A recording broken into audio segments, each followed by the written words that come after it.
başlamak için çok güzel bir enstrüman. Hı hı. Müziğe başlamak için harika bir Niye? enstrüman. Arp'tan kötü bir ses çıkarma ihtimaliniz yok. Yok. En küçük 5 yaşında başlatıyorum.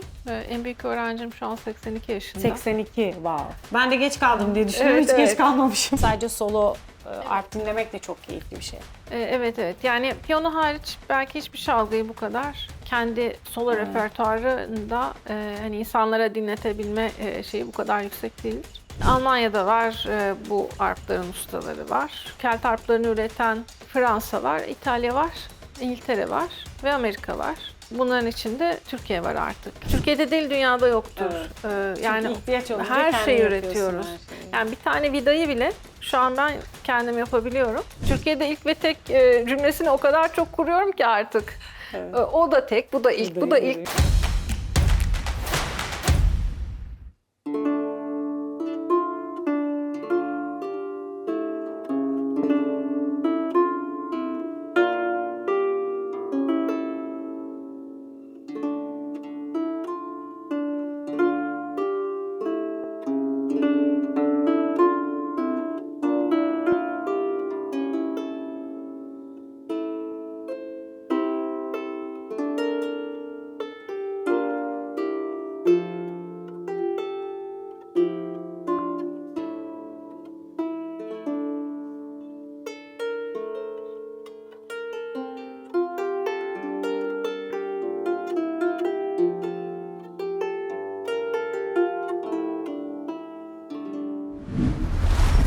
Aysun Öz'e başka şeylerden merhabalar. Bugün Burgazada'dayız. Çok güzel bir evde, çok güzel bir sanatçı ile birlikteyiz ve çok da alışkın olmadığımız bir röportaj yapacağız bugün. Çünkü konumuz bugün arp ama bildiğimiz arplardan değil, barok arp, arpadopya. Evet, bunun da arpadopyayı da barok arpı Türkiye'de tek icra eden sanatçı Zeynep Öykü bizimle birlikte.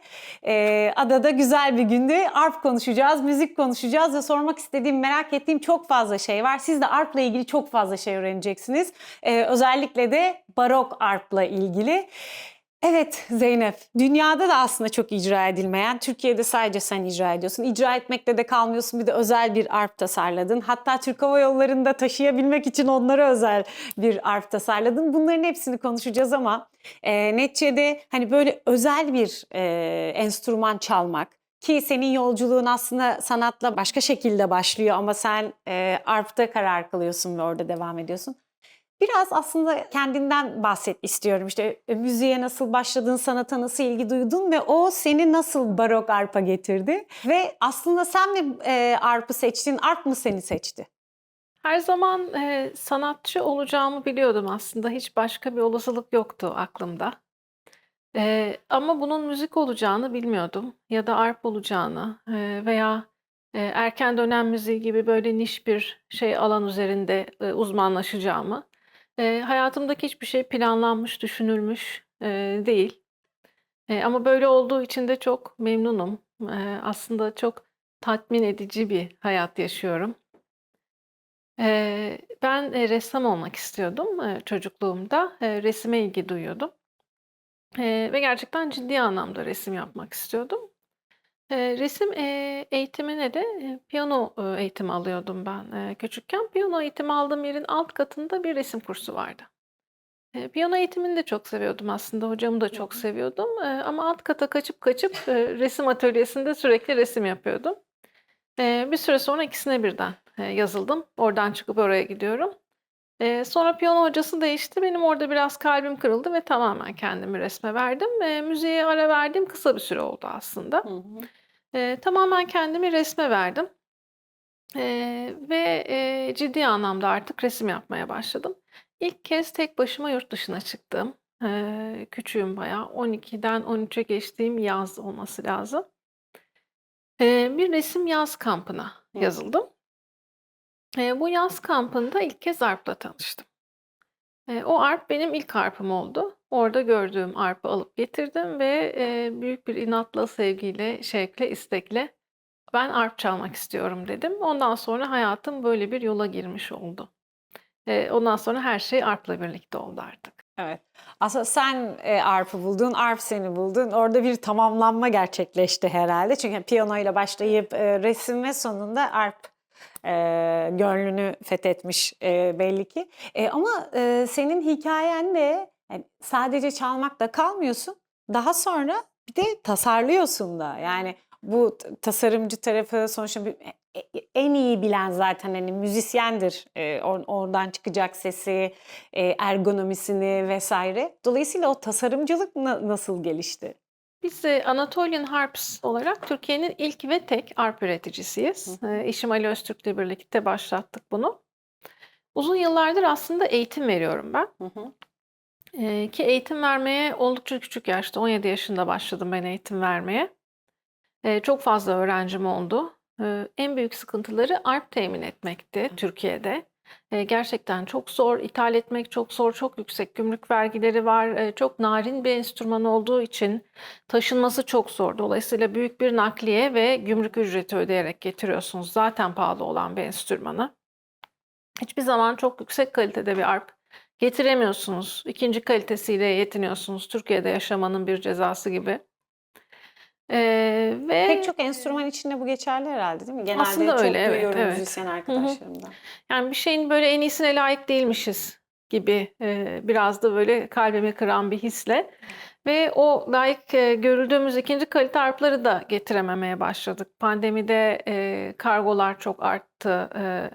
Biz zaten eşimle birlikte tamir ve bakım yapıyorduk. Hı hı. Türkiye'de tamir bakım olmadığı için. Benim öğrencilerim ve şöyle ben öğrencilere arp kiralıyorum. Bu Hı şekilde hı. ders vermeye başladım aslında uzun yıllardır. Arpa edinmek çok zor olduğu için dersle birlikte ben onlara bir enstrüman ödünç veriyorum. Ve belli bir süre işte 6 ay, bir sene çaldıktan sonra gidip alıyorlar enstrümanlarını. Evet. Böyle bir sistem vardı. O arpların da bakımı ve tamiri. Yani elimizde çok fazla sayıda arp vardı zaten. Bunları kendimiz eğitimini alıp yapmak zorunda kalmıştık. Hiçbir böyle bir atölye olmadığı için, arp üzerine uzmanlığı olan bir lüthiye olmadığı için Türkiye'de hala da yok. Ancak pandemide bu bir iyice darboğaza girdi. Çok fazla öğrenci gelmek istedi derse ancak arp yok. Ve zaten aklımızda olan şeyi hadi şimdi o hayata geçirelim mi dedik. Belli bir miktar zaten elimizde alet edevat vardı tamir bakım yaptığımız için. İlk bir arpı deneme olarak ürettik Hı eşimle hı. birlikte. İlk telini takıp akord ettiğimizde büyük bir şok yaşadım. Çünkü gerçekten çok iyi bir ses. Yurt dışından getirdiğimiz arplardan, yani ilk denemede bunu beklemiyordum ben. İlk Evet. denemede bir hata olmasını, birkaç kereden sonra belki gibi. İlk denemede tabii bu kadar başarılı olmasının nedeni tekerleği yeniden icat etmiyorum. Benim çok büyük bir ustam var, Amerikalı George Howard Bryan. O her yönden, her noktada bize bütün ölçüleri, hesapları kendi 86 yaşında. Emekli artık arp üretmiyor. Onun bütün bilgilerini biraz da devraldığım için ilk andan itibaren Türkiye'ye ithal gelen hiçbir arptan çıkmayan çok gür, çok derin bir ses çıktı. Ve onun başarısından aldığımız şevkle zaten diğer işlerimizi bıraktık. Eşim de aslında yazılım şirketi var. Hı hı. Hala da yandan devam ettiriyor. Yani tamamen farklı bir kulvarda bir Evet, iş adamıyken. yazılımdan Hani o başarıyı gördükten sonra biz dedik ki tamam, bir atölye açalım ve gerçekten ana işimiz olarak bunu yapalım. Bu büyük bir risk. Çünkü arkamızda bir yatırım, bir destekçi olmadı hiçbir zaman. Riski tamamen kendimiz alarak yaptığımız bir şey. Ve sıfırdan hiçbir teşvik, destek, gerçekten hiçbir şey görmeden biraz da öyle istedik aslında. Evet. Hani Daha özgür evet, özgür olmak olmak için için. gerçekten kimseden hiçbir şey istemeden böyle bir şeyi başlattık. Öncelikle İstanbul'da başlattık. Daha sonra depremden de sonra İstanbul'dan da çıkmak, daha sakin bir hayat için eşimin memleketi Gölpazarı Bilecik'e gittik. Ve atölyeyi orada kurduk. Yani bu Oldukça büyük bir arplar atölye. Bilecik'te Bilecik'te üretiliyor. üretiliyor. Yani benzeri sadece Almanya'da tek bir yerde üretilen bu enstrüman Bilecik'te üretiliyor Türkiye'de. Ya, çok güzel. Yani İstanbul'da olmaması, Bilecik'te olması da çok kıymetli bence. Ee, Yani hiç beklemediğimiz bir yer neticede Bilecik'te bir arp üretim atölyesinin olması, arp atölyesinin olması. O yüzden hikâyeye ayrı bir tat katıyor. Orada da bir istihdam olmuş oldu aslında. Çok tatlı çocuklar, yanımızda çalışan, sıfırdan eğittik onları. Hani çok hevesliler. Çünkü orada gerçekten yapacak hiçbir şey yok. Evet. Yani asker ya da polis olmayı düşünüyordu mesela şu anki çırağım. Şimdi arpların en son teline ve ayarına kadar yapabiliyor. Ki Türkiye'de çok az kişinin yapabildiği. Arp Evet. çalanlar da bu arada bu ayarları bilmiyor çünkü. Çok az kişinin yapabildiği ayarları yapabiliyor şu an. Hani başka bir gelecek düşüncesi olmayan bir insan orada sıfırdan yetişerek ve böyle bir şey doğuyor orada. Daha çok büyüyeceğini umuyorum. Buradan da yurt dışına ki ufak ufak tanınmaya da başlıyoruz. Sipariş de alıyorsunuz yurt dışından, Japonya'dan, Amerika'dan, İngiltere'den. Ne kadar güzel yani Bilecik'ten Amerika'ya, Her yere Bilecik'ten gidiyor. Japonya'ya, Bilecik'ten dünyanın dört bir Evet. yanına Ve bu almaya barok arplar. geliyorlar da. Yani en son mesela Galler'e gittiğimizde ben götürdüm ama aslında gelecekti. Benim canım gitmek istediği için gittim mesela. İşte Arabistan'dan gelen, Japonya'dan gelen, Amerika'dan yani sadece o arpa almak için uçağa binip gelip arpını alıp gidenler oluyor. Atölyeyi de görmek istiyorum Evet. diyorlar. Hani merak ediyorlar. Dediğim gibi arpanın nakliyesi çok pahalı. Evet. Dolayısıyla aşağı yukarı uçak biletiyle ya kafa kafaya geliyor ya da daha ucuza geliyor uçak bileti. Ama bunu uçak alıyor, uçakta yanında taşıyarak Evet, evine bu götürebiliyor. boyları yani orta boyları, küçük boyları çok rahat satıyoruz. Büyük boylarda biraz daha nakliye engeline takılabiliyoruz. Çünkü nakliye çok pahalı olduğu için zaten pahalı olan bir enstrüman üstüne o eklendiğinde biraz daha caydırıcı olabiliyor ama orta ve küçük boyları çok hızlı satıyoruz yurt dışına. Evet. Ve çok da tercih ediliyor gerçekten. Geleneksel yöntemleri kullanıyoruz ama onları yenilikçi şeylerle de birleştiriyoruz ve dünyada da çok olmayan bir üretim aslında. Genelde en büyük fabrikalar bile biraz ikinci kalite ve artık malzemeleri çok kullanmaya yöneliyorlar. O fiyat avantajı olsun diye Evet, mi evet. öyle kullanıyorlar? Bir arp ne kadar sürede çalınacak hale geliyor? Uzun bir yolculuğu olduğunu Bayağı düşünüyorum. uzun bir yolculuğu var. Tabii hani şu an seri üretim şeklinde olduğu için tek bir harf şu kadar süre Evet. dememiz zor ama bir de biz dünyada çok azdır bunu yapan gerçekten. Tamamen ham tomruktan giriyoruz biz. Çünkü o keresteyi baştan beri istediğimiz gibi kesilmesi lazım. Yani Türkiye'de hazır bir kereste aldığımızda mobilya yapımına yönelik kesildiği için az fire verecek şekilde kesiliyor. Ancak enstrümanın en doğru şekilde üretilmesi için gerçekten o ağacın yarısını çöp edecek bir şekilde özel kesim yöntemleri var. Dolayısıyla tomruktan giriyoruz biz. Tomruktan giren enstrüman atölyesi var mıdır bilmiyorum Türkiye'de bu arada. Çok gerçekten dünyada çok az kişinin yaptığı bir şey bu. Yurt dışındakiler Tomrukları da siz mi hazır. seçiyorsunuz mesela? Evet, Gidip şunu evet. istiyorum, bunu istiyorum, bundan iyi arp olur, bundan daha da iyi arp olur Seçiyoruz gibi. ama sürpriz oluyor tabii. Evet. Yani içinde ne İçinde, çıkacağını bilemezsiniz. O yüzden çok fazla bir volüm alıp onun bir kısmı kullanılabilir oluyor aslında. Yani birazcık da ama israf etmiyoruz. Evet. Yani en kötü ihtimalle atölyede zaten biz odunla ısınıyoruz. Hani hiçbir şey israf etmiyoruz. İşte hediyelik böyle bir şeyler yapıyoruz. Başka kendimize bir şeyler yapıyoruz. Onları da israf etmiyoruz hiçbir zaman. Yurt dışındaki enstrüman atölyeleri enstrümana göre kesilmiş hazır alıyorlar. Bizde öyle bir şey Arp olmadığı için için kesilmiş ahşap. hazır bir şekilde alıyor. Hazırlanmış bir şekilde alıyor. Yani bizim gibi tomruktan giren o yüzden çok çok nadirdir. Peki bunları evet tomruğu seçiyorsunuz sonra onu kesen Kesilmesi, usta da çok önemli. evet, tabii öyle bir şey bilgi olmadığı için başında durup Tabii. biz en göstererek kestiriyoruz.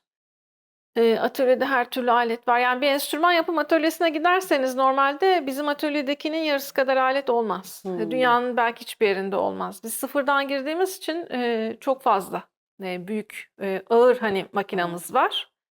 Ve onların bir sene en az kuruması gerek. Evet, bir sene kuruyor. Yani bir devinimde gidiyor. Bir sene kuruduktan sonra işlenecek hale hazırlıyoruz. Tekrar bir süre kuruyor. Sonra işte arpın belirli parçaları var. O şekilde kesiliyor. Tekrar bir süre bekliyor. Hani arada çok uzun bekleme süreleri var. Bir seneden uzun o yüzden. Ama atölyemizde her modelimizden de belli bir plan ve seri üretimle gittiğimiz için her modelimizden kesilmiş bir şekilde hazırlanmış her şeyi. Toplanmayı bekleyen bir şekilde var. O durumda da 2-3 hafta içinde bir arpa teslim edebiliyoruz biz. Evet. Yani 1-1,5 yıl önceden başlayan bir serüven. Sipariş geldiğinde 2-3 hafta içerisinde Evet. bitiyor arp tasarruf. Kaç model üretiyorsunuz? Çünkü arp'ın ben hep orkestralarda büyük arp görüyorum ve genelde de onlar çalınıyor düşünüyorum ama şimdi dinliyorum ki, öğreniyorum ki aslında pek çok. Mesela bir O tanesi kadar çok barok. evet arp çeşidi var ki ve bu arp çeşitlerinin bayağı bir çoğunu da üretiyoruz biz. İlk olarak en çok satılan ve en çok üretilen Kelt arpı dediğimiz İrlanda arpı Evet. modelleri. Onlar daha küçük ve ileride büyük klasik arp çalacak öğrenciye yönelik olanı da var. Kelt müziği çalmak için ona yönelik olan model de var. Mesela gerçekten geleneksel bir İrlanda arpa modelimiz var. Galatya ismini verdik bu modele. Bu benim en sevdiğim modellerden birisi. Galatya, Anadolu'da yaşayan, Kelt, kavminin adı, ve Eskişehir civarında yaşamışlar. Onların ülkesinin ismi, o ismi verdik. Çok da güzel olmuş, çok anlamlı olmuş. Anadolu'da bir Kelt şeklinde. O modeli çok beğeniyorum ben. Dublin'deki Trinity College, arpı vardır meşhur.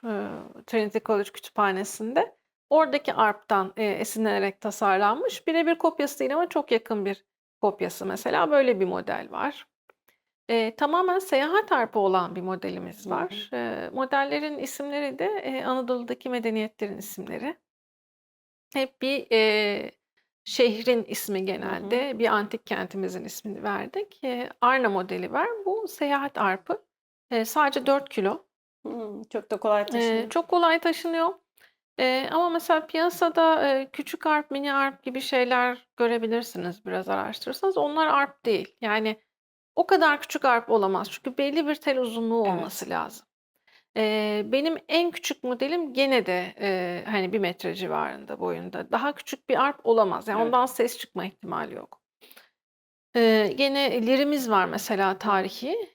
Onlarda da hani 50 santimin altında bir lir olamaz aslında. Çünkü o telin uzunluğu daha az olamaz. Evet. Çünkü zaten biz doğru ses ya arp sesi çıkarmak için en az 1 metre, Evet, belli lir bir için de uzunluk olması evet, lazım. belirli bir şey. Çok daha küçülmüyor o yüzden. Çok daha küçüldüğünde hiç ses çıkmamaya başlıyor. Bunlar küçük modeller. Yine büyük modellerimiz var.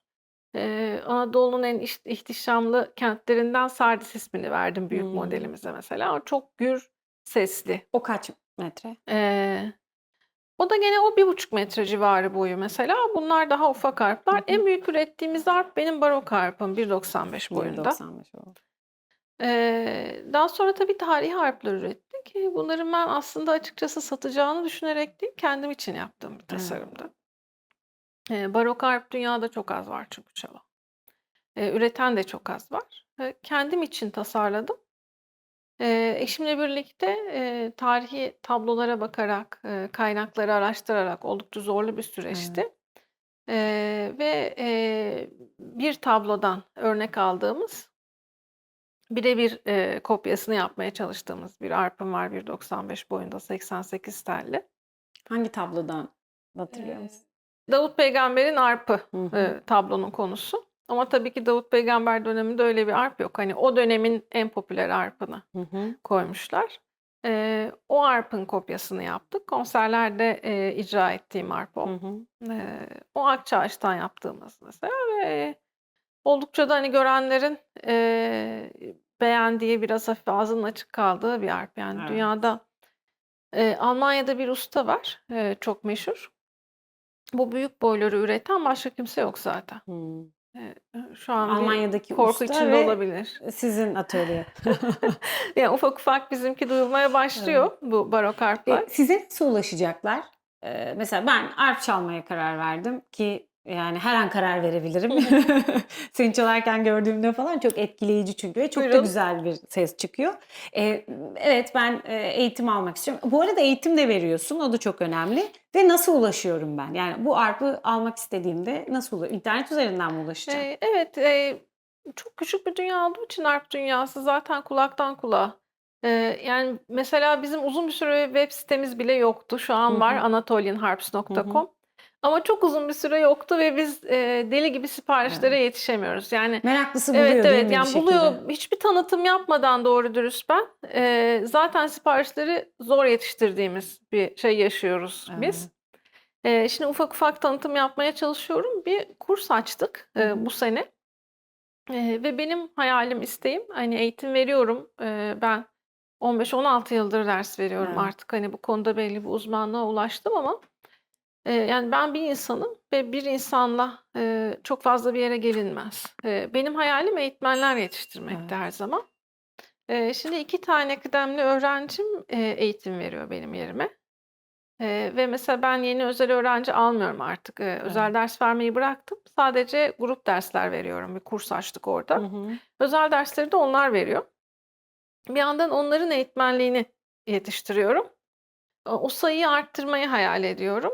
Bu sayı arttığında onların yetiştirdiklerinden de, hani, eğitmenler Eğitmen çıkıp çıkacak ve, tabii. bu şekilde aşağı doğru, yayılıp, o zaman Türkiye'de gerçekten, hani, ARP'ın yaygınlaşacağı, en büyük hayalim o. Evet. Çünkü genelde mesela okullarda da, çocuklara, keman tabii kolay taşınabilir, enstrümanlar olması gerekiyor. Keman, gitar, ve yan flüt, 3 seçenek sunuluyor ama niye, neticede böyle taşınabilir arplar ülkemizde de üretilip dünyaya da satıldığına Evet. göre olmasın? Bence çok meraklısı olacaktır. Çocuklar tanıştıkça arp'ı çok seveceklerini çok estetik bir kere yani görüntü de çok güzel. Ses ARP'ın çok iyi. sesi gerçekten, ve bu arada ARP, başlamak için çok güzel bir enstrüman. Hı hı. Müziğe başlamak için harika bir Niye? enstrüman. Arp'tan kötü bir ses çıkarma ihtimaliniz yok. Yok, Yani doğru. hata yapsanız da, o yüzden ARP, çok affedicidir derim ben. Çok Hataları demokratik. affeder. Hiçbir müzik bilgisi olmayan, ve, 40'lı, 50'li, 60'lı yaşların sonrasında başlamış çok fazla öğrencim var. Hani, bu yaştan sonra ben bunu yapamam diyerek gelen, her yaştan öğrencimiz var. Gerçekten, en küçük 5 yaşında başlatıyorum. En büyük öğrencim şu an 82 yaşında. 82, wow. Ben de geç kaldım diye düşünüyorum. Evet, Hiç geç evet. kalmamışım. 80 yaşında başladı. Şu an bayağı çalıyor. Gene, 60'lı yaşlarında başlayanlar var. Bir öğrencim Emeklilik mesela. hayali Evet, için de evet, evet. güzel bir Emeklilik için de çok enstrüman. güzel Evet. bence. Çünkü hiçbir bilgi olmadan, hiçbir müzik bilgisi olmadan, deneyimi olmadan da, çalmak. Mesela sıfırdan bir kemana başlamak çok zor olabilir. Evet. Arp kolay bir çalgı demiyorum. Arp aslında en zor çalgılardan biri. Hı hı. Çünkü çok 2 elin koordinasyonu ve çok fazla şey var. Yani çok fazla veriyi analiz ediyorsunuz Evet. çalarken. Ama bir yandan da, bir kemandan temiz bir ses çıkarmak, o kadar zor ki belli bir uzmanlık istiyor sadece tek bir nota. Ama arpa yanlışlıkla elim çarptığında bile zaten güzel bir ses Güzel çıkıyor. ses çıkarıyor. Yani en ufak bir beceriyi edindiğim anda, zevkle dinleyebiliyorum onu. En güzel yanı o arpın. Evet. Bu şekilde ileri yaşta başlayan çok öğrencim var. Mesela 30'lu yaşlarında çocukluğundan beri arp çalmayı hayal etmiş bir öğrencim. 30'lu yaşlarına gelince, işte, "Artık okulu bitirdim, kendi param var, yapsam mı?" demiş ve "Ama artık yaşım geçti." deyip yapmamış. 60 yaşında başladı. A! Hani, hayatta bir şeyleri erteledikçe de insan, daha sonra içinde ukde kalıyor. Tabii. Bu 80 yaşında başlayan öğrencim de çocukluğundan beri içinde kalmış, ve en sonunda başladı. Hani, bir şeyleri ertelememek, lazım diye Kesinlikle. düşünüyorum. Bir de şunu da düşünüyorum. Çocuklar için, hani, pek çok, veriyi de bir arada, kullanman gerekiyor ya, arp çalmak için. Çocukların özellikle dikkat eksikliği için, bire bir olacağını düşünüyorum ben arp'ın da. Hem bir, güzel ses çıktığı için, o güzel ses çıkarabilmek için aylarca ya da yıllarca beklemeye gerek kalmadan hem onlara kendilerini iyi hissetmelerini sağlayacak arp çalarken çünkü bir şekilde iyi, güzel Hı ses hı. çıkacak. Hem de o kadar veriyi, analiz etmeye çalışırken, dikkatini toplamaya çalışırken de çok güzel bir egzersiz olacak dikkat toplama egzersizi. Zaten Kesinlikle, enstrüman evet. çalmanın matematik zekâsına katkısı bilimsel olarak kanıtlanmış bir taraftan da. O yüzden yani, şu anda, Kesinlikle çok çocuklar iyi için odak iyi bir istiyor. alternatif. Evet. Yani, %100 odaklanmadan yapamıyorsunuz. Evet. Sakinleşmek için de çok güzel. Evet. Yani, beyni gerçekten susturuyor. Çünkü, %100 odağınızı vermek zorundasınız. Biraz zen bir şey, yani, Evet, bence arp doğru. çalmak. Hafif bir meditasyon gibi. Tam odağımı verip başka hiçbir şey düşünmediğim, zaten %100 sizi, meşgul ediyor. 2 elin farklı bir şey yapıyor olması ve havada duran bir telde denge kurmak çok kolay değil.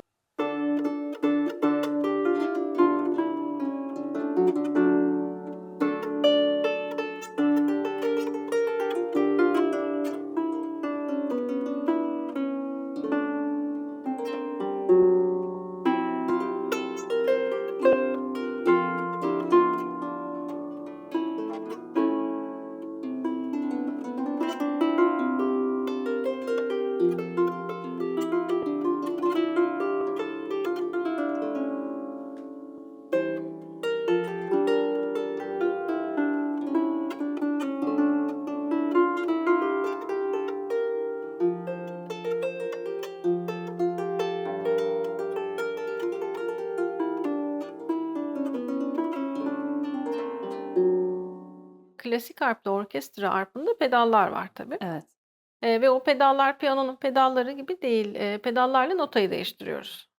7 pedal var ve 7 pedal. sürekli O 7 kadar var pedala mı? ve O! her birinde 3 kademesi var. Yani 124 pozisyon mu ne oluyordu çarpınca? Çok zor. O Vazgeçeceğim olasılık galiba birazdan. Bu güzelmiş. Pedalsız olanı tercih ediyorum. genelde pedalsız arplar zaten çok pahalı olduğu için, pedallı arplar. Tabii. Onların da çeşitleri var. Tek kademe, çift kademe pedal, fiyatlar değişiyor. Ama genelde pedalsız arp'la başlayıp, belli bir süre ilerlendiğinde, hani, ciddiye bindiyse iş pedallıya Pedala geçmek gibi bir geçiyorum. şey oluyor. Hani, daha uygun fiyatlı arp'larla genelde başlanabiliyor ya da dediğim gibi kiralama seçeneği var ki kurs paketi, yaptık. O kurs paketine Karaköy'de arp değil mi dâhil. kurs? Evet, Karaköy'de, Şehrin de bayağı Beyoğlu'nda. Hı hı. merkezindesiniz. Beyoğlu'nda, ve böyle, işte, bir eğitim planı düşündüm ben. Hani, sırf grup dersle olmaz, özel ders pahalı oluyor gibi.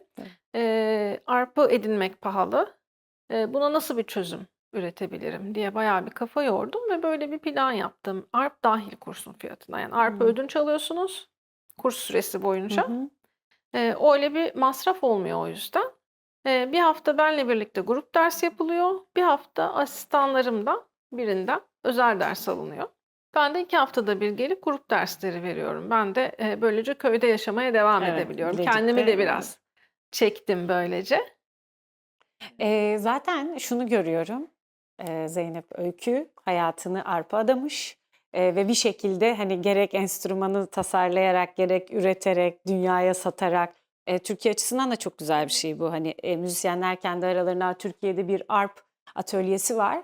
Orada üretiliyor ve çok iyi üretiliyor. Biz oradan sipariş verelim diye kulaktan kulağa yayılıyor.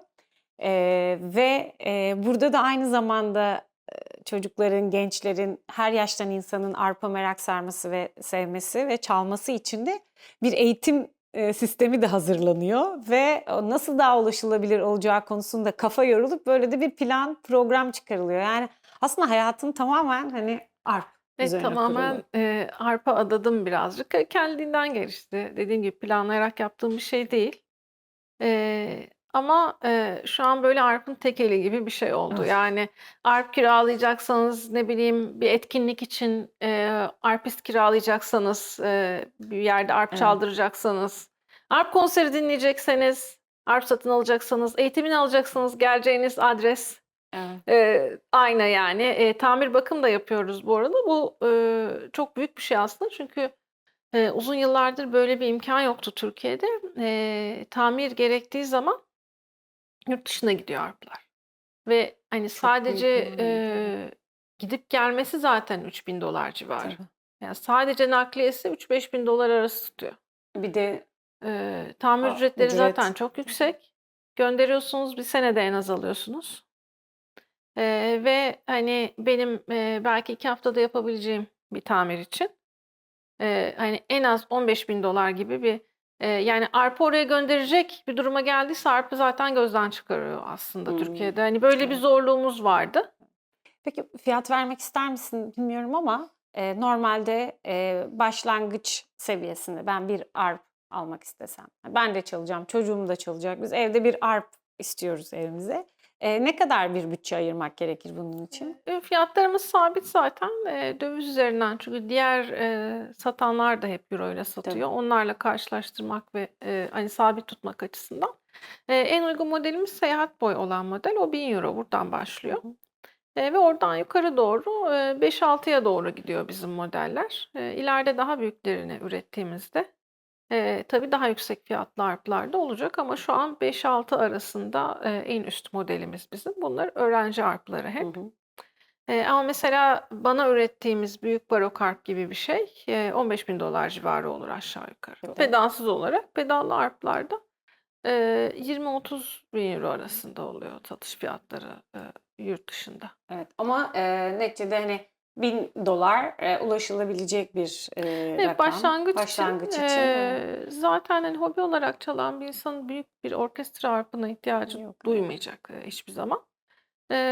Hani, seyahat boyu, işte, €1000 gibi bir fiyatla, 2,5-3.000 €3.500 civarı bir fiyata da ömürlük bir arp alabilir ki Evet. zaten, hani, ortalama iyi bir piyanodan, daha bile ucuz Evet, evet. baktığınızda. Bir de arp, solo olarak da dinlenebilen, ve, hani, tek başına da, insana büyük bir dinleme keyfi verir, rahatlatır.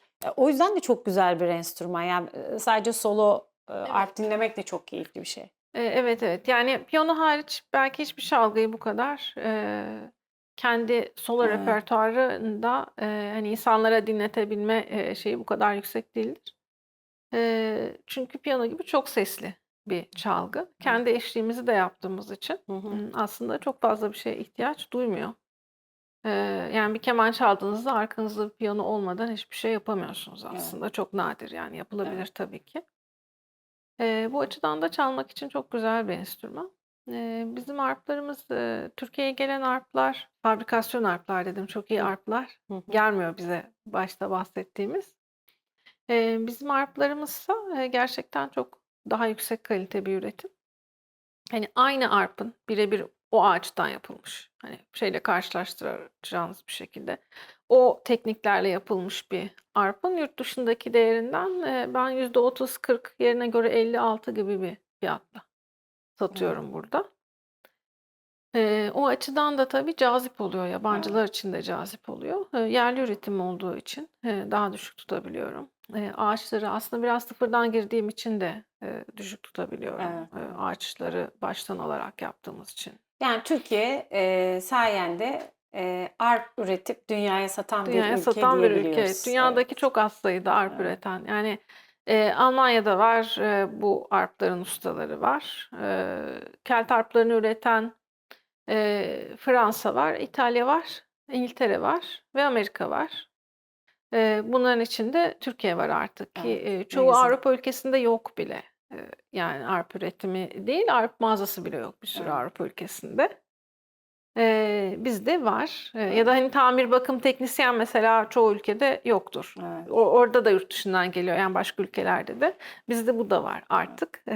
Ve, bu arada bütün, metal aksamına, her şeyine kadar biz yerli üretiyoruz. Yani, öyle yapmasam zaten ben o bahsettiğim fiyatlara satamam. Mümkün değil tabii, tabii. Sadece telleri şu an üretemiyorum. Teller Amerika'dan geliyor. Onu da öğretirsin diye düşünüyorum günün birinde. Eee Onu da gerçekten istiyorum. Hani, tek başıma değil de bir, üreticiyle, Hı hı. ortak bir iştirak yaparsak, sadece arp teli değil, Tabii. bütün enstrüman tellerini Türkiye'de üretecek bir, bu Hiç hayallerimden yok biri. mu Türkiye'de tel üreten? Sıfırdan teli üreten yok. Telleri hazırlayan, yani, birbirine sarılarak belli bir Hı şeyler hı. üretiliyor. Mesela, işte, kemandır, bağlamadır, bunların tellerini yapan bir yer var. Ama arpın teli gibi, yani, sıfırdan üretecek bir yer yok şu an. Ya da, hani, ürettiğini söyleyen, ve benim gözlerim parlayarak, birlikte o zaman ya da bana yapar mısın dediğimde aslında sadece marka bastığını, Çin'den Hımm. getirdiğini anladığım ve hayal kırıklığı yaşadığım şeyler oluyor. Evet, evet. Yani üreticiyiz diye, satış yapan, ve Çin'den alıp sadece paketleyen çok fazla firma var maalesef. Evet. Yani üretim çok azaldı ülkede aslında. Belki, hani, görmüyoruz ama yüzeyde, birçok şey çok azaldı. Sanayi üretimi de çok az. Eskisi gibi değil. Yani enstrümanın kılıfını bile ürettirmem eskisine göre zor. Çünkü küçük üreticiler yok artık. Evet. Her şey Çin'den geliyor ve bir bilgi kaybı olmuş orada. Yani Evet. bilgi ve beceri kaybetmişiz her şeyin Çin'den Pek çok gelmesiyle. sektör içinde geçer. Yani biz tarımdaki o Evet. nesli de arada birkaç nesil Hı hı. tarım bilmiyor artık. Hani Evet. şimdi yaşayanlar göçüp gittiğinde tarımı kim yapacak diye düşünüyoruz. Dediğin gibi hani enstrümanda da aynı şey söz konusu. O üretimden çıkmak, o bilgiyi Hı hı. gelecek nesillere aktaramamak büyük kayıp. Yani yok mesela çok basit bir demir döküm işini, Evet. kalıpçısını bulamıyorum mesela. Bir sürü şeyi bulamadığımız için kendimiz atölyede üretiyoruz. Artık bizim atölye yani büyüye büyüye bir hale geldi. Gittikçe ekleniliyordur bir şeyler. Yani metal tornasından şeye kadar olan başka bir enstrüman atölyesi hiçbir şekilde yoktur eminim. Yani Türkiye'de değil dünyada yoktur. Evet, evet. Çünkü Yani ihtiyaç olunca her kendin şeyi yapıyorsun her üretiyoruz. şeyi. Yani bir tane vidayı bile şu an ben kendim yapabiliyorum. Çünkü bazen öyle bir şey oluyor ki tamirde geliyor ya bize. Evet. İşte 1940'ta üretilmiş Amerika'da bir arp. Öyle bir vida yok. Aynı vidayı koymam lazım. Aa, Ben o vidayı gidip kendi tornamda kendim evet. yapıyorum. Yani çünkü birine laf anlatmak da o kadar zor ki o dediğim gibi beceri kaybı olduğu için Evet. iş yapmayı bilen özellikle küçük parça yani. Evet. Birdenbire sanayiye geçtik müzikten. Evet ya.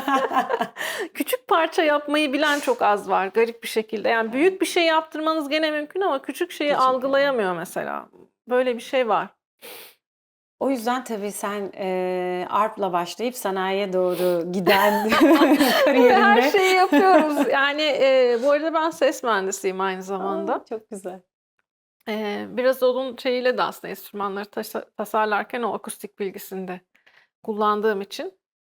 Zaten enstrüman tasarlamak için evet yıllarca icra etmek çok önemli ama orada evet biraz o ses Yani bir teknik mühendisliği, bilgi, teknik bilgi de çok eşim de yazılım mühendisi ve bayağı üstün zekalı bir insan. Her şeyi yapan bir insan. Yani ben ona arpa üretsek diye dediğim gibi bir şey yaptık. Böyle birbirimizi gaza getirdik. Sonra ben gittim, işim vardı o gün. 3 saat sonra geldim. Ne yapıyorsun dedim ya bir şeyler yapıyor. 3D tasarım öğrenmiş. Bir 3D tasarım yapmayı öğrenmiş o süre içinde. Sonra arpa tasarlamış bana gösteriyor. Ben işte bunu yaptım falan. Bunu şimdi böyle keseriz, şöyle yaparız falan. Bana 3D gösteriyor. Dedi sen 3D yazmayı biliyor muydun? Yok bilmiyordum. Şimdi öğrendim öğren. işte. Ne var falan. Hani her şeyi yapıyor. Hani bırak şimdi mesela ne yok? Çok da eğlenceli bir şey aslında. O yüzden bizim atölye o hale geldi. Evet. Yani Aslında yok orada bulamıyoruz, yapalım. hayallerinizi gerçekleştirmek Hı hı. uğruna orada bayağı bir sektör oluşmuş. Evet evet çünkü çok fazla şeye de ulaşamıyoruz. Yani çok saçma bir şey. Yani yurt dışındaki bir üreticinin gidip aldığı bir bıçağı ben alamıyorum. Evet. Yok. Ve biliyorsunuz gümrük yasaları gittikçe daha Evet, daha zorlaşıyor. Yani zorlaşıyor. bir şey getirmem o kadar zor ki. Zaten arpa üretmeye de o yüzden başladık aslında biz. Getiremediğimiz için. Şu anda ben onun üstündeki küçük bir bilmem neyi de getiremiyorum. O kenarındaki vidayı da getiremiyorum. Onu da yapıyorum. Bunu da bizi birazcık bu politikalar da aslında buna Evet. zorladı ama kötü mü oldu? İyi bir Bir şeye yandan hizmet iyi bir etmiş şeye de gibi, evet. hizmet etti. Çünkü kendimiz yapıyor olmak o zamanın istediğimiz gibi tasarlıyoruz tabii. Evet, tabii soracak çok soru var arp'la ilgili ama bu kadar emeğe, hani vidasını kendiniz üretiyorsunuz, her şeyi kendiniz üretiyorsunuz. Sadece telleri şimdilik o da alıyorsunuz dışarıdan. Ama bu kadar özenle üretmek, hani bu kadar da üstüne düşmek ona çok fazla artı da getiriyordur. Her ne kadar şimdi seri üretim yapıyoruz desen de ayrı özellikleri ve güzellikleri vardır Türkiye'de üretilen bu harpların. Şimdi öncelikle ağaçlarımız yurt dışındaki müşterilerin çok ilgisini çekiyor. Anadolu cevizi, rengi ve ses kalitesi biraz daha farklı. Hımm. Zaten ceviz arp dediğinizde yurt dışında üstüne aşağı yukarı bir €1000 fiyat atar. Yani baz fiyatın. En iyi harp cevizden oluyor yani. Daha evet fiyatı yükselten bir şey. Ama Amerikan cevizi mesela simsiyah, daha farklı ve Hımm. rengi de ses rengi de farklı bir ağaç. Bizim bu arpımız mesela gene sevdiğimiz bir ağaç olduğu Hı için hı. çok kullanıyoruz Anadolu cevizini. O renkler insanların çok ilgisini çekiyor. İşte, mesela, gene Anadolu'nun bir ağacı dağ kirazı kullanıyoruz. Rengi çok farklı. Sesleri de çok güzel gene. Biraz ağaçlarımızın kalitesi ve farkı, ilgi çekiyor. Ama asıl, farkımız bizim üretim tekniklerimizde. Hımm. Benim ustam, George Howard Bryan, bilenin bildiği, yani çok az sayıda özel bilen kişinin bildiği bir insan aslında ama bilenin de gerçekten çok çok büyük saygı duyduğu bir insan. Aslında ondan Eee, el almış gibisin, değil mi? evet, evet. O da bir ayrı bir tür, zaten. Hani, o da o tarz bir insan. Tamamen çatlak bir insan, yani aşırı zeki bir insan. Evine gittiğimde, işte, bir garip bir şeyin içinde fotoğrafı var. "Bu ne ya?" dedim. İşte, "Bir ara uçak yapıyordum, uçağın içinde yaptığım uçak." falan. "Ne alaka?" diyorum. İşte, "Bir ara pilotluk hocasıydım ben." Sıkılmış, gidip pilotluk öğrenmiş, sonra pilotluk hani, o kadar çok yönlü ki bir insan. Asıl işi de nükleer mühendis. Hani, öyle Genius bir bir tip insan. yani, evet. Gerçekten öyle. Sonra arp çalmak istemiş ama çaldığı arpı beğenmemiş. Ben bu arpı nasıl iyileştirebilirim? Oturup bir mühendis kafasıyla tasarlamış, ve onun o hesaplarını, bana verdi. Hani, onun teknikleri de aslında hem modern, mühendislikle yapılmış bir şey ve hiçbir arpa üreticisinin kullanmadığı bir şey. Çünkü, üretim süresini çok arttırıyor bu yaptığı şey. Ama şimdi eşimin zekâsıyla da birleştiğinde, aslında onu otomatize etti. Yani o süreçleri, hızlandırdı. Hızlandırdı, evet. Dolayısıyla ben, yine de bir fabrikasyon harp kadar hızlı bir üretim yapmıyoruz biz o Hı teknikleri hı. kullandığımız için. Ama, Howard'ın özel tekniklerini kullanarak gerçekten çok gür bir ses oluşturuyor bu. Yani en çok fark eden şey aslında gürlük. Gürlü. O gürlük, Küçük insanlara bir arp olsa bile gür bir ses küçük bir çıkıyor. harpten bile yani, ki dinleyenler şok geçiriyor. Aslında atölyede ben birkaç tane farklı marka harp bulundurmak istiyorum da çok olmuyor. Bazen tamire geliyor Hı hı. başka markalar, ithal markalar. Onu koyuyorum, bizim küçük model, en küçük modeli koyuyorum. Seyahat boyu olan tabii o daha az sesi var. Hı hı. Seyahat boyu olduğu için onu kenara alalım. Ama en küçük modelimizi koyuyorum. O koskoca, arpla aynı gürlükte. A! Yani gerçekten, kendi malım olduğu için abartarak söylemiyorum bunu.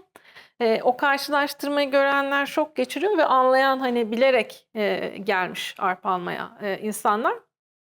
Kayıttan çok bu fark anlaşılmaz tabii. Tabii. Çaldıklarında çok ciddi şok geçiriyorlar. Yani, nasıl bu kadar gür bir ses çıkabilir diye. Ben bizim küçük boy arpla konser verdim mikrofonsuz, yurt O! dışında. Hani, ve yapıyorum onu, götürüyorum ve mikrofonsuz çalıyorum. Çok kez çaldım. Tabii mikrofonsuz konser vermek ve mikrofonsuz o konseri dinlemek çok büyük bir ayrıcalık. Mikrofon işin içine Evet, girince evet. neticede bir metalik bir şey de giriyor. Orada sanki bir kopuş da Çok oluyor. sevmiyorum. Evet, Ben mecbur kaldığımda, kullanmak gerekebiliyor. muhakkak tabii ki. Hani, salonun akustiği uygun Tabii. olmadığında, çok büyük olduğunda, gibi. Ama, enstrümanın kendi sesi doldurmalı. Yani bir enstrüman yapıyorsanız arp orkestrada tektir. Evet. Bu ne demek? Tek başına koskoca opera salonunda, koskoca orkestra salonunda duyulabilmesi demek ve bugün belki hiçbir arp aslında modern üretilen, yani çok net söyleyebilirim, bugün modern Evet. üretilen hiçbir arp fabrikasyon olan, bir orkestra salonunu dolduracak sese sahip değil. Ama bizim arplarımız, dolduruyor. Bu da aslında Harvard'dan aldığım tekniklerle. Armut'tan aldığın teknikler ve Anadolu cevizi. Ağaçlarımız çok güzel. Ağaçlar sesin rengini aslında Evet. etkiliyor ama volümü, tamamen akustik, hani, bir mühendislik Hı hı, tasarımı yani o evet. volümü oluşturan Hı şey. hı. Enstrümanın şekli. Hani, nasıl bir kemanın yapısı ama fabrikasyon üretilen arplar çok düz bir şekilde, yani yinelenebilir, daha basit bir şekilde Evet. üretiliyorlar ve bunları kullanmıyorlar. Modern şeyler de kullanıyoruz. Tabii, mesela çok fazla karbon fiber destek kullanıyoruz Hımm. arpanın içinde. Hani, geleneksel yöntemleri, ve bu Howard'ın icat ettiği yöntem ve ilginç bir şekilde tarihi, üretim tekniklerine de benziyor. Yani tarihi üretim tekniklerinde benzer şeyler varken, zamanla, fabrikasyon ve seri üretime geçilmesiyle bunlar kaybolmuş. Özellikle de, 1. ve 2. Dünya Savaşı'ndan sonra kaybolmuş. Ondan sonra üretilen. Yani Howard hep şey derdi, "Bir arpa alacaksan 2. Dünya Savaşı'ndan önce üretilmiş bir arpa Hımm. almalısın." diye. Evet.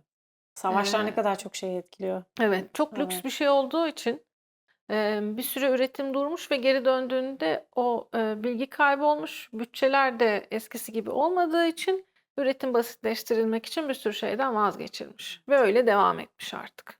Evet. Neyse ki, Evet, burada devreye, üretiliyor artık. sen ve eşin, giriyor ve Türkiye'de de üretiliyor. Aslında, dünya, müziğine de büyük bir Hı hı. katkı bir taraftan yaptığınız, Duyulmaya da evet, başladı. Yani bir de niş arplar da ürettiğimiz için evet. olmayan, yani geçen, mesela arpistler aralarında konuşuyor, bizim forumlarımız, Hı kendi hı. gruplarımız falan var. Bir yerde karşılaştım böyle. Bilmem ne bilmem ne İspanyol çift sıralı bilmem ne arpa. Çok değişik bir arp işte, olmayan bir şey. Bundan diyor kime ürettirebilirim? Bunun ustası kimdir? Birkaç kişi yazmış, ya Türkiye'de bir kız vardı, Türk bir kadın vardı, Türk bir kadın var ona sor falan. Halbuki biz o arpa üretmiyoruz ama hani o garip arpları üreten birisi var, Türkiye'de birisi vardı diye Evet, bayağı bir akıllara kazınmış. o çok güzel bir şey. O çok güzel, bu çok kıymetli bir Onları da taraftan. üretiriz tabii, Evet. isteyen olursa. Şu an çok Yok canım, fazla garip yapamayacağınız arp. şey Tabii yok. tabii, Ben onu anladım. yapamayacağımız bir arp yok şu an. Çok biz de artık Farklı Japon enstrümanlar arpa düşünüyor bile musunuz? üretiyoruz. Gitar üretiyoruz Hı şu hı. an. Tarihi enstrüman, yani tarihi arptan girdiğimiz için onunla birlikte tarihi diğer enstrümanları da Hımm. üretmeye başladık. Gerçekten tarihine uygun, doğru lir. Bu Viking mezarlarından çıkan kalıntılardan arkeolojik bulgulara göre yapılmış gerçek doğru tarihi lirler mesela üretiyoruz. Gitar üretiyoruz. Eşim Ali Öztürk, gitarist profesyonel aynı Hı zamanda. hı. O yüzden elektro gitar, normal, klasik akustik gitar bunları da üretiyor, ve erken dönem müziği yaptığım için ben, barok arp, barok gitar da, Barok gitar. üretiyor. Şu an, Türkiye'de var mıdır bilmiyorum. Herhâlde o da tek. Yani Türkiye'de ilk ve tek, cümlesini o kadar çok kuruyorum ki artık. Evet. O da tek, bu da ilk, bu da ilk, bu da ilk. İlk olan sürekli böyle biz hani, yeni ve ilk olan bir şey yapıyoruz. Tarihi lavtalar da şu an Hımm. üretiyoruz. Çünkü yazın, haziranda, dünyanın en büyük erken dönem müziği festivallerinden biri olan, Boston Early Music, oraya gideceğiz. Çok güzel. Orada enstrümanlarımızı tanıtacağız. Heyecanla hazırlanıyoruz şu Evet. an. Ara ara, o tip festivallere gidip, çok da güzel tanıtım yapıyorsun bu arada. Görüyorum ben haberleri. Yurt dışında da, gayet başarıyla, hani, o sadece forumlarda değil, hani, Hı hı. basında da dönen haberler var. Çok güzel, tüm bu Bizim festivallere dünya çok katılman. küçük olduğu için, yani kulaktan kulağa gidiyor biraz. Tabii. O yüzden, işte, ben pek bir tanıtım yapmadan da o kendi aralarında insanlar konuşmaya başlamış. Türkiye'de birisi yapıyor bunları falan diye, ama o festivallere gittiğimde de görülüyor Tabii. tabii. Ve şimdi, biraz da, hani, resmî olarak bir tanıtım yapacağız. Ben çalmak için gittiğimde, katıldığımda da bizim arplardan götürdüğüm için bayağı ilgi görüyor. Evet, Şimdi diğer enstrümanları da götüreceğiz. evet. Heyecanlıyız. Yani, barok gitarı, lavtayı, Rönesans lavtası, işte, barok bu dönemine göre hepsi. Ve büyük enstrümanlar bu arada gerçekten bunlar. Gerçekten öyle. Ben, 2-3 yıl önce, galiba 2 yıl önceydi, İzmir'de Ahmet Adnan Saygın Sanat Merkezi'nde, barok, Hı hı. festivali, barok müziği festivali yapılıyor. Jordi Savall'la röportaj yapmıştım. O da, hani, yaşayan, Hı hı. en önemli, barok müzisyenlerden biri. Oradaki enstrümanlar da enteresandı. Yani barok müzik, farklı, insana kendini farklı Hı hissettiriyor. hı. Biraz zamanda yolculuğa çıkmış gibi hissediyor zaten.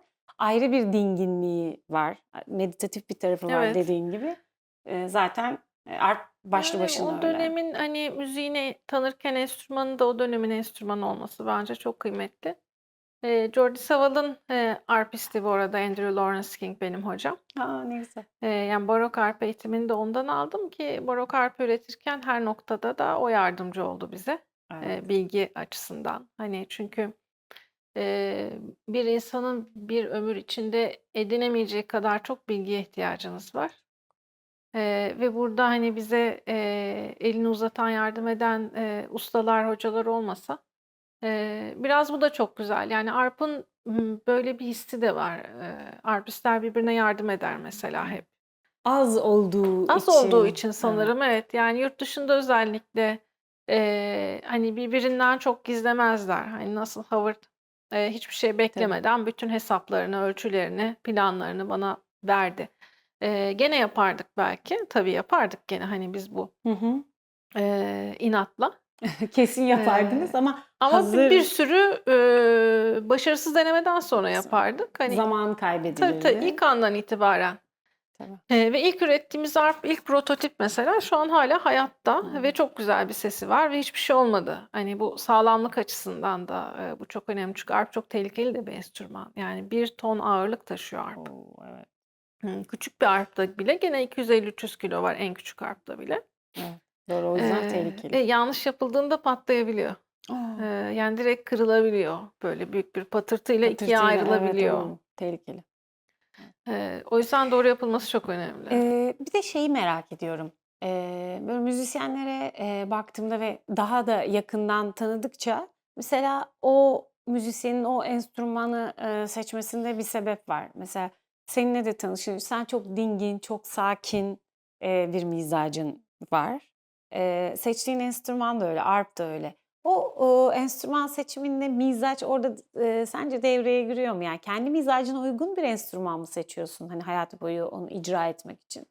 Yani senin Hani, gözlemin nedir? düşünerek yaptığım bir şey olmadığı için aslında biraz zor cevap vermek. Çünkü, başka bir şey beni hiç çekmedi. Arp kadar beni çeken belki biraz kilise orgudur. Kilise Hımm. orguna çok hayranım, Evet. büyük O da olması. evet, çok Eee, devasa tabii. hani, arp beni kendine çekti ilk gördüğüm andan beri, ve, hani, beni hayatımla bütün olduk yani Evet. arp'la biz.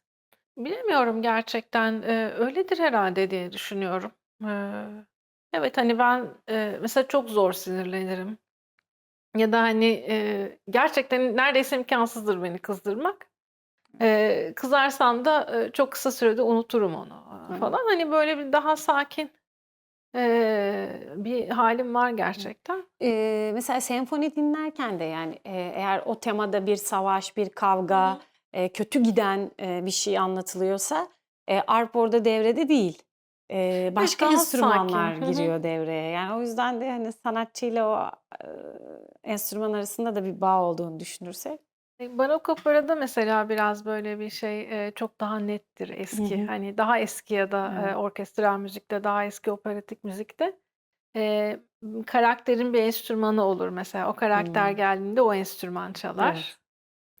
Evet. Arp'ta genelde, müziği, hani, bir konsept olarak müziği, temsil eder, sanatı temsil eder. Güzelliği ve bir kadındır genelde o. Genelde evet. Eski operalarda da bu, yani Monteverdi'de falan baktığımızda mesela, müzik elinde bir lirle ya da arp'la gelen bir karakterdir. Ve arp böyle senaryolarda çalıyor, orada da. Evet. Peki, arp, yani solo çalınacaksa hangi bestecinin arpa, yönelik, solo eserleri var ya da arp sanatçıları daha çok kimi çalmayı çok sever? Arp sanatçıları Fransız müziğini Hı sever. hı. Çok net. Yani büyük Debussy hayranı olmayan bir arp sanatçısı, bilmiyorum mümkün mü? Ben biraz aykırıyım belki o açıdan. Ben de yine çok seviyorum. Belki de, Hıı. hani, o kadar çok sevdim ve dinledim ki daha sonra başka bir şeye yöneldim. Bu da olabilir. Olabilir. Kesinlikle ama Fransız müziğidir. Yani çok net. Evet, Fransızlar. En iyi, arpa, eser yazan dersek? Biraz arp Var mı öne aslında, çıkan isimler? arp aslında küçük bir kalp kırıklığı, Hımm. bu açıdan. Çünkü, çok az büyük besteci gerçekten arpa eser yazmış, ve bizim, çaldığımız arp repertuarın büyük bir çoğunluğu, arpistlerin yazdığı Hımm. eserler. Ve ne olursa olsun ki çok güzel, eserler veren arp sanatçıları, arp sanatçısı ve besteci olan kimseler var. Mesela Henriette Renier var. Çok hayranım kendisine. Çok O da güçlü de bir Fransız. kadın, Fransız tabii. Yani bir Fransız ekolü var. Evet. Gerçekten Marie Antoinette'e kadar dayanan bir şey var çünkü arp, Fransa'da çok popüler.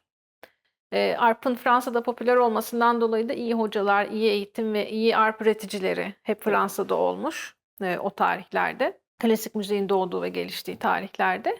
Gerçekten arpa beste yazmış çok az, iyi besteci var. İşte Debussy'nin, Hı Ravel'in hı. eserleri var. Ama onun dışında, hani, Mozart'ın mesela çok az Hı bir hı. arp bestesi. Handel'in var çok az. 2 tane arp eseri var sadece. Mozart'ın bir tane harp konçertosu var mesela, çok sevilir. Ama çok küçük bir, repertuar Evet, maalesef. Çok küçük bir repertuar içinde ve biz aynı repertuar içinde, böyle, aynı çorbanın içinde sürekli kaynıyormuşuz gibi evet, hissediyorum ben. Sürekli herkes aynı müzikleri çalıyor. Biraz da üzüyor bu beni, evet. bu açıdan. Buna da bir formülün, bir çözümün var mı? Yani bu arpa yönelik beste çalışmaların var mı mesela? Biraz aslında erken dönem müziğine yönelmemin nedenlerinden biri de o. Sürekli aynı şeyleri, hani, severek dinliyorum. Evet ama her arp konserinde, her arp albümünde neredeyse aynı parçalar çalınıyor. Yani fix bir Evet. repertuar var ve bu çok dar. Dünya görüşü olarak da, müzik görüşü olarak da bizi çok küçük bir şeye sürüklüyor bu. Ben öyle küçük küçük gide gide, erken dönem müziğine yöneldim. Erken dönem müziği, hani, gerçekten mesela barok opera, Hı hı. vs. baktığınızda, orkestrasyonda, enstrümanlar belli, değildir her zaman. Imm, Orada mesela bir üst ses, 2 üst ses, bir orta ses. Bu herhangi bir enstrüman Hı olabilir. Şu hı. anki orkestrasyondan çok farklı. Mesela, işte, burada 5 tane keman olacak, şu olacak, bu Hı olacak hı. şeklinde çok nettir. Ama barok, gerçekten daha eski döneme gittiğinizde, yani, bu zamanla gelişmiş bir şey. Bir ses, ikinci ses. O ses herhangi bir şey olabilir, ve her şey yazılı değil. Yani, o sesi siz, büyütmekle yükümlüsünüz müzisyen olarak. Böyle bir eğitimden geçtiğinizde bu bilginiz olduğu varsayılarak yazılmıştır. Evet. Ve içine belli bir doğaçlama katmak, bu herhangi bir şey değil. O kurallar çerçevesinde kendinizden bir şeyler katmak üzere daha sade bir nota vardır önünüzde mesela. Barok operada arp, bas çalgılarından. Basso continuo dediğimiz bir, bölüm vardır, barok orkestrada. Eşlik çalgıları, ve bunların notası, çoğunluk yazılmamış bir notadır. Ama bu uyduruyoruz demek değil yine. Tabii ki. Belli bir kurallar çerçevesinde aslında o yazılmayan şeyin içinde ne çalacağınızı biliyorsunuz siz baktığınızda. Bu birçok müzisyeni korkutan, bir şey. Yani arkasında derin bir bilgi olması gerekiyor. Tabii. Elinizde yazmıyor notanın. Yani şu anda bana önünde yazan notayı, ver ve çal dediğinizde o dünyanın en kolay şeyi. Öbür tarafa alıştıktan Tabii, sonra. tabii. Biraz ben ona yöneldim. Yani Evet. modern besteler yapan ya da yaptıran ve buraya yönelen sanatçılarımız da var. Çağatay Akyol gibi mesela onun Hitit Suite'ine bakarsınız. Çağatay Hoca çok değerlidir. Hani ülkemizdeki arp Hı sanatçısı yeni hı. eserler kazandıran olarak bense daha ters bir, alana Evet, yöneldim evet. ve, orada da bizim çizilmemiş bir yolumuz var. Dolayısıyla arp'ın partisi olmasa da arp'ın bir partisi var ve Evet, onu sizin oluşturmanız gerekiyor. evet. Orada daha Operalarda unik bir şey çalıyorum. yapıyorsun Hı aslında, hı. yapmaya çalıştığın şey.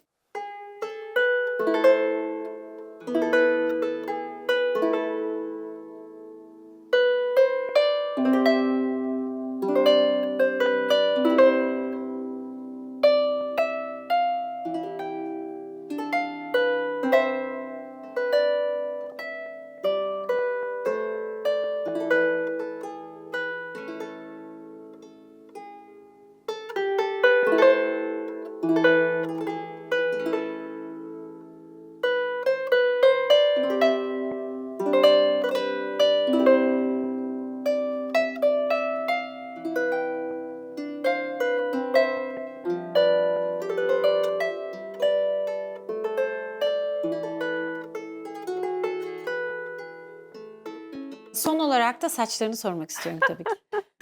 Evet. Büyük bir emek de saçlarda var tabii. Hiç kestirmiyorsun herhâlde. Senede bir, Hı merdivene hı. çıkarım, annem alttan keser bir ritüelimiz olarak. Çok fazla bir şey yapmıyorum aslında. Eee, Yani bana soruyorlar nasıl uzatılsın diye ama hani kendi hâline bıraktığında uzuyor. Evet. Hani, bunun için özel vitaminler, yağlar, hani, öyle bir bakım şeyi, var mı, formu? Çünkü ya ben, hani, şu kadarcık uzatamıyorum saçımı, öyle söyleyeyim. Senin muhteşem. Ama bence sıkılıp bir şeyler yapmaya çalıştığınız için o genel kadınların, hani, bir değiştirmek istiyor, boyuyor ama hiçbir şey yapmıyorum kendi Hıı. hâlinde. Evet. Hani, çok, yani, ne bir fön bir maşa hiçbir şey yapmıyorum Evet. gerçekten. O olanı korumuş oluyor zaten. Yani, Evet. üzerinde oynamadığınız Oyna tabii, zaman, kimyasal yok, yani, en iyi ısı şey hiçbir yok. şey yapmamak bence. Evet. Hani, özel bir formül değil. Biraz onlar da hafif kandırma gibi geliyor bana. Çünkü, Evet. yani, kafanın üstünde duran saç, bir nevi ölü bir şey sonuçta. Hani, kökü bağlı sadece. Evet. Yani, buna çok büyük bir yapacağınız bir şey yok aslında. En iyisi şey, zarar vermemek. Evet. En iyi formül, en iyi bakım Hiçbir şey formülü. Evet. yapmamak. Çok teşekkürler. Ben de teşekkür ederim Eee, geldiğiniz için buraya. Biz teşekkür ederiz. Çok şey öğrendik. Neticede arp, artık bizim için, hani, çok uzak bir enstrüman olmaktan çıktı. Evlerimize girebilecek bir enstrüman olduğunu öğrendik. Türkiye'de üretilebildiğini, Hı, hatta Bilecik'te Gölpazarı'nda, üretildiğini evet. öğrendik. Dünyaya satıldığını öğrendik ve pek çok detay da öğrendik. Çok teşekkürler. Ayrıca tabii, hani, bu, enstrümana, ülke adına, yaptığınız katkı da çok kıymetli. Hani, eşinle birlikte. Ayrıca onun için de çok teşekkür ederim. Ben teşekkür ederim geldiğiniz için. Burası da gene tarihi. Evet, çok da güzel bir, Burada sizi evde yaptık misafir bu etti. röportajı. Burgazada'da çok da keyifli. Burası ayrı bir kıymetli bir yer Hı zaten. hı. 1890. 1890'lar. Arp'ı böyle zaten konuşmak için 1890'da yapılmış Hı hı. Burgazada'daki bu güzel, ev olabilirdi ancak. Çok Bu da teşekkür ederiz. 1600'lerin, hani, şey, replika olarak 1600'lerin 1600'lerden, enstrümanı. evet. Daha geri gittikçe daha geri Evet. gidiyoruz. 1400'lerin arpı da var ürettiğimiz. İşte, 600'lü yılların, tarihlileri de var. Gittikçe geriye giderek, bakalım nereye kadar geriye Nereye kadar? gideceğiz. İlk Arp'a kadar gidilecek. Gidiyoruz, evet. Buradan, daha çok yol var. Zaten, hani, eşinle ikinizi düşündükçe şimdi yapamayacağınız şey yok. Ben onu anladım. Bakalım daha neler Evet. çıkacak. İlerleyen zamanlarda hem onları da konuşuruz, onların haberlerini de alırız. Amerika'daki, Hı hı. festivalde de, başarılar. Eminim orada da çok güzel yine, övgülerle geri döneceksin. Hem Arp'lar hem performansın açısından. Çok teşekkürler. Ben teşekkür ederim. Evet, arp'la ilgili bugün çok şey öğrendik. Neler neler yapılıyormuş meğerse ülkemizde. Arp'la ilgili sevgili, Zeynep Öykü ve eşinin neler yaptığı, onların katkısı çok büyük elbette. Beğenmeyi, yorum yapmayı unutmayın. Başka bir röportajda görüşmek üzere.